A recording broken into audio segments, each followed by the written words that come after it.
One of the thrilling things for me about growing a few plants in my vegetable garden is the abundance, the amount of vegetables that you can get from just a few plants or a small area. Take, for instance, these peppers. These are cayenne peppers. 12 pounds of peppers picked off of 8 plants in one picking. It's quite an amazing yield, wouldn't you say? But you know, for me, that's a problem because I'm a guy who doesn't like to waste anything. So what am I going to do with all of these peppers? Well, I love pepper sauce. And there's so many different recipes out there. But what I wanted to do today is just share a really basic one with you where you can take advantage of these peppers and some of the others that I grew in the garden, make something delicious that you can share with friends, and you can enjoy the flavor throughout the entire year. All right, to get started, it's really simple. You just want to make sure that your jars and closures are clean. What I mean by a closure, that would be the ring and the lid that goes on top of these canning jars. Next, place a rack in the bottom of a boiling water canner and set your jars on top of that. Then add water to the jars until the jars are 2/3 full. Add water to the canner, and then you want to heat this to 180 degrees Fahrenheit, but you don't want it to boil. You see what you're doing here is you're just sterilizing the jars. Now you're going to want to do the same thing with the lids and the rings, so place them in a saucepan and cover them with water and heat them to 180 degrees.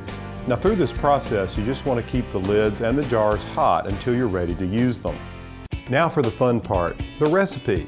Now you can be creative with this, but I want to share this recipe with you because it really works. And it's because I have these certain peppers in my garden. But just remember, you can come up with any kind of ratio you like. It depends on how much heat you like with your pepper sauce. So what I'm doing here is I'm taking some cayenne peppers. Here they are. You can see we have lots of them.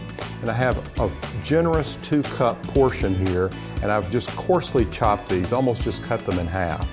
And then this is the hot cherry pepper. You can see those here, beautiful. I've got 3 cups of those. And then this is the mildest of the peppers. This is a banana pepper, and I have 6 cups of banana peppers. So you can see the colors here are really quite beautiful. Now the other part of this recipe is the solution, the vinegar solution that you pour over them. You see, I use 6 cups of vinegar, 2 cups of water, and 3 cloves of crushed garlic. You see, what happens is the garlic infuses into this water and vinegar solution. Gives it a nice little touch. And then what we're going to do is we're going to pour that over these peppers and fill up the jars. So you'll see in here that it's really hot and steamy, just the way it's supposed to be. And what I'll do is I'll take these jars out one at a time, this handy jar holder. Be careful because it's really hot. You just want to pour the water out of them and then place them over here like this, one at a time. All right, there's the last jar, okay? Now, what we want to do is we want to take these peppers and pack them in. And if you want to, when you're working with peppers, you can use these gloves. It's handy because they're really hot and you don't want to rub your eyes. At this point, I'll handle them because it's just easier. But what I'm going to do is just add a few the cayenne. And basically what you're trying to do is pack them in, pack as many of them in as you can. I like to distribute them equally. Okay, I'm going to save a few for maybe the top. Now I'm going to add some of these beautiful banana peppers. And I'm going to cap it with some of these hot cherry peppers. Got a few cayenne left here to go on the top. Then you can take a little spatula and just push them down. All right, now I've packed them down. Now it's just a matter of pouring the vinegar solution over them. This is a handy little device that helps me guide the vinegar in. And here's our vinegar.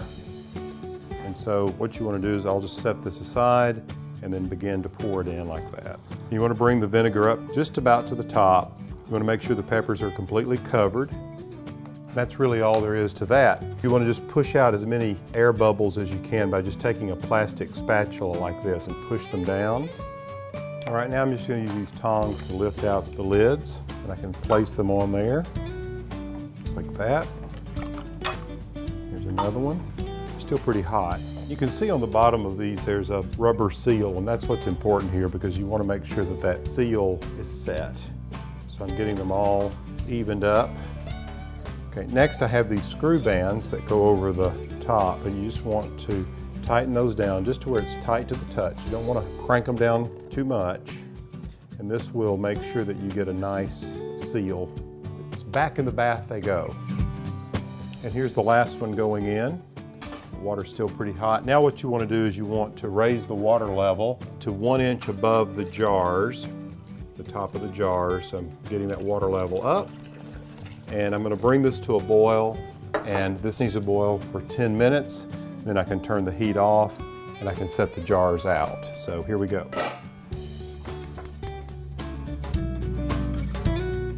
Now, once those have boiled for 10 minutes, you'll bring them out and let them cool for at least 5 minutes, maybe even longer. I like for them to become completely cooled.